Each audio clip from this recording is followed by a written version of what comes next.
Fala pessoal, começando então aqui o terceiro encontro do nosso Voz e Algo Mais. E hoje trouxe um tema aí que é o da cor da voz, né? Mais especificamente a relação entre voz e raça, né? Existe cor da voz, né? Cada pessoa tem uma voz que é de uma cor, ou cada raça teria uma cor específica para sua própria voz, né? Como é que som e raça se relacionam e como é que é escutar vozes de outras cores? Então, como sempre, eu trouxe aí duas citações, né, de pesquisadores que têm trabalhado o tema, né? E a primeira é do John Ball, né? Ele é um pesquisador da Universidade de St. Louis, nos Estados Unidos, e ele pesquisa questão de língua e comunicação afro-americana, né? E ele inventou esse conceito de linguistic profiling, né? Qual que é a ideia? Da mesma maneira que a gente teria, assim, um certo tipo de preconceito que se faz pelo olhar, né? Por exemplo, quando policiais veem pessoas negras na rua e vão lá abordar porque suspeitam que são mais perigosas ou que cometeram algum crime, né?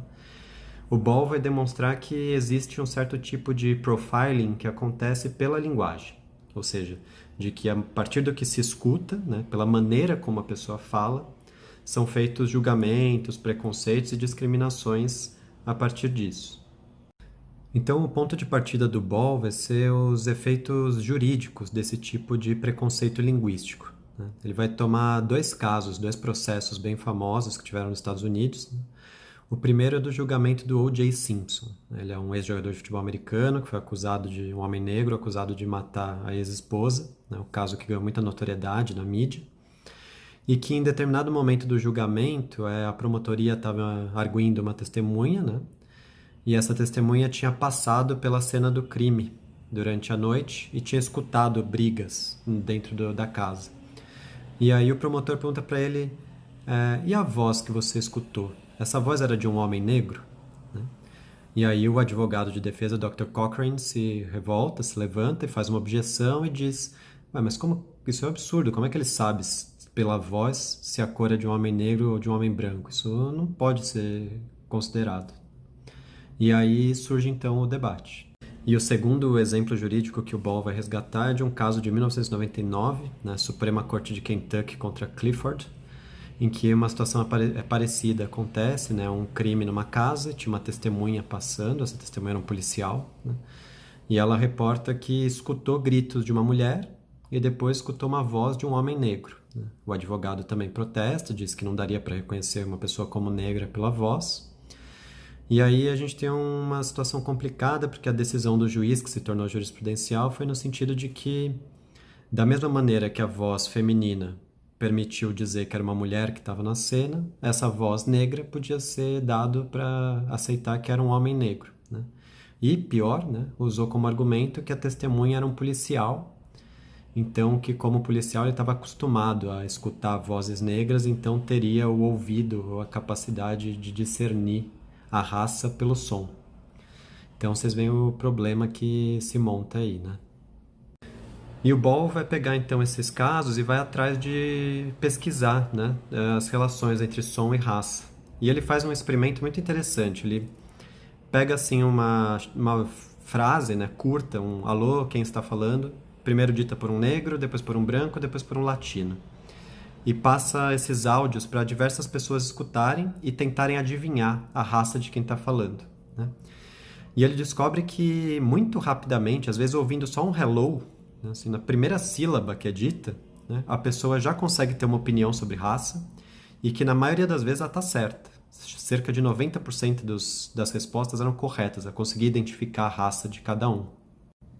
Então, de fato, existe um processo em que a gente muito rapidamente, de maneira inconsciente, sutil, muito rápida, escuta um som e associa com uma raça, mesmo sem ter visto nada, sem nenhum dado visual, sem nenhum elemento de cor.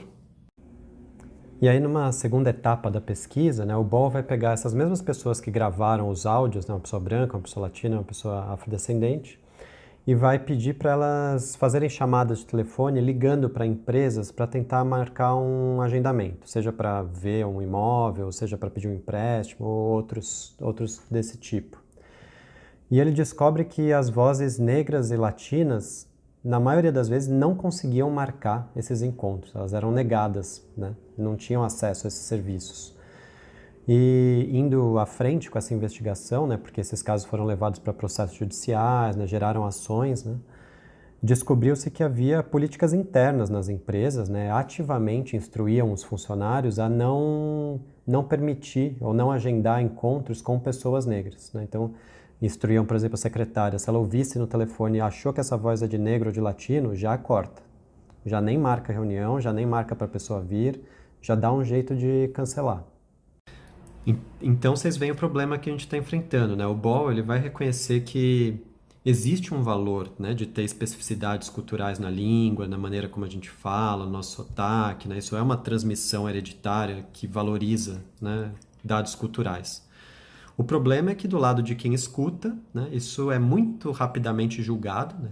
Rapidamente você faz um juízo sobre raça e, no mais das vezes, associa isso com atribuições psicológicas e preconceituosas, né? Você atribui características a isso que você escuta, e isso é muito sutil, né? Como é que a gente vai enfrentar um negócio desse se um mero alô no telefone já desencadeia esse tamanho de discriminação, né? Então isso leva a gente para a segunda citação aí que eu coloquei, que é da Nina Sun Edshine. Ela é professora de música na Universidade da Califórnia, né? E ela estuda justamente a questão do som, do timbre da voz, a relação disso com a raça e os efeitos de discriminação que podem acontecer a partir daí. E a Nina vai trazer um argumento interessante, que ela vai dizer o seguinte, né? Não adianta muito a gente ficar só atacando, né, os tipos de discriminação, o conteúdo semântico das discriminações, né? Isso seria enxugar gelo, né? A gente precisa atacar de maneira mais profunda essa própria construção, né, essa suposição de que pela voz poderiam ser escutadas características psicológicas das pessoas, né? Essa ideia de que assim, existe uma essência, essa essência diz da minha ética, do meu caráter, e que a minha voz transmite essa essência para quem escuta. Essa lógica é o que precisaria ser enfrentado. Então ela vai mostrar que esse tipo de lógica tem todo um histórico, né, numa cultura de lógica colonial, né, do século XIX, do que a gente poderia chamar assim de uma espécie de darwinismo social, né? Então são teorias que tentaram juntar a teoria da evolução do Darwin com aspectos sociais das diferenças entre as raças e os diversos grupos sociais, né? Então vocês devem conhecer, se vocês viram, por exemplo, o filme Django ou outros que abordam essa época, né? São aqueles estudos comparados do tipo pegar o crânio do negro, o crânio do asiático, o crânio do branco, comparar os tamanhos e colocar isso numa espécie de escala evolutiva, do tipo, os negros seriam mais atrasados porque são mais próximos dos macacos, e a raça ariana seria mais pura porque tem o crânio maior e isso concederia mais inteligência ou mais capacidade intelectual, né? Esse tipo de discurso está na base, né, da lógica discriminatória, de eugenia, de dominação racial, e foi usada como fundamento para justificar a colonização, né, de que seria assim, a lógica discursiva que autoriza os europeus a irem na África, irem nas Américas colonizar, é porque eles seriam os mais evoluídos, os mais avançados culturalmente, e que eles teriam que ir lá, de alguma maneira, pedagogizar esses que são mais atrasados. Mas ainda que tenha uma certa divulgação desse tipo de estudo, né, que existia sobre o tamanho dos crânios, né, o que se comenta menos é que havia ali também a ideia de que esse tipo de diferença passava pela voz, né? Então, por exemplo, um negro ou um asiático ele teria um crânio menor, então esse crânio, essa estrutura óssea reduzida, seria menos hábil no uso da linguagem. Então a voz que sairia desses corpos seria uma voz inferior à voz branca, né? Então seria uma voz barulhenta, uma voz que não dá para entender, uma voz que não sabe falar, né? Inclusive circulava, né, a ideia de que seria assim perigoso escutar a voz dos escravos, que não podia ficar muito escutando eles falarem, porque isso de alguma maneira seria algo impuro, seria algo que poderia contaminar, seria algo que poderia destruir a razão, a lógica, a pureza da raça branca. É lógico, né, que hoje a gente sabe que esse tipo de pensamento é uma baboseira completa, né? Já tem umas evidências científicas, né, absolutas de que isso não tem fundamento nenhum, né?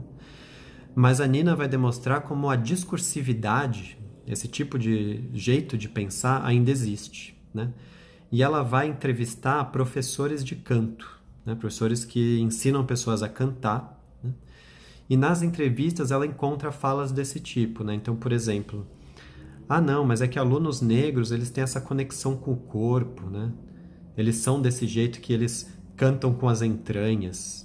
Eles não têm uma abordagem racional da música que nem os brancos têm. Então eles precisam cantar notas musicais que são mais próximas desse tipo de som selvagem, de som animalesco.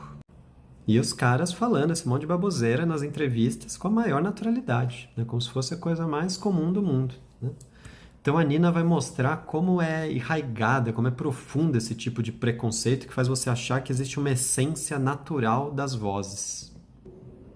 E que então o que a gente precisa combater é justamente esse tipo de associação entre características psicológicas e natureza da voz, né?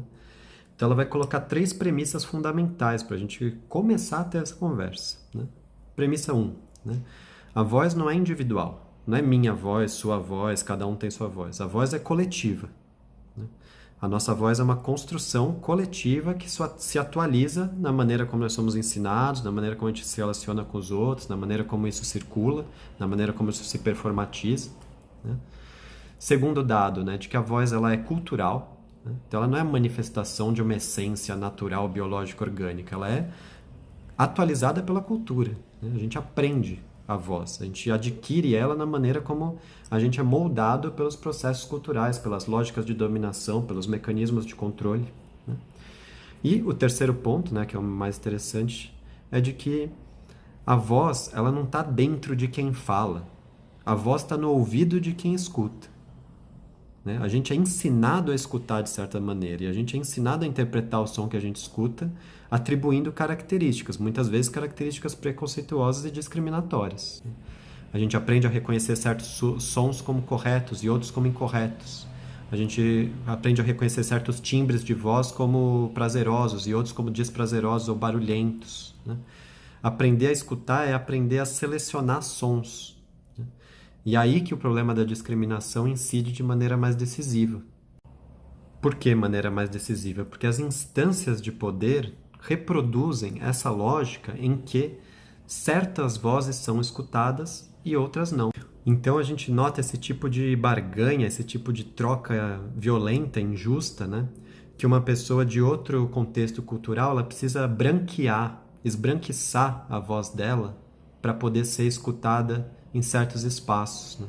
Então é esse tipo de microviolência sonora que acontece. Acontece nos consultórios, acontece nas universidades, acontece nas escolas, acontece nos espaços de mídia.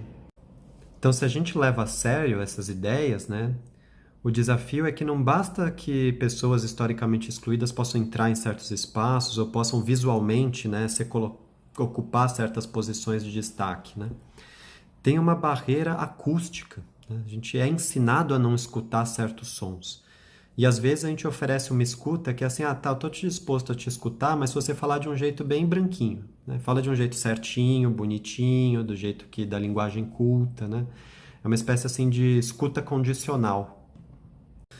Então o desafio, né, se a gente realmente quer escutar vozes negras, né, é conseguir fazer isso de uma maneira que a gente possa realmente desconstruir o que a gente aprendeu de surdez em relação a isso, né?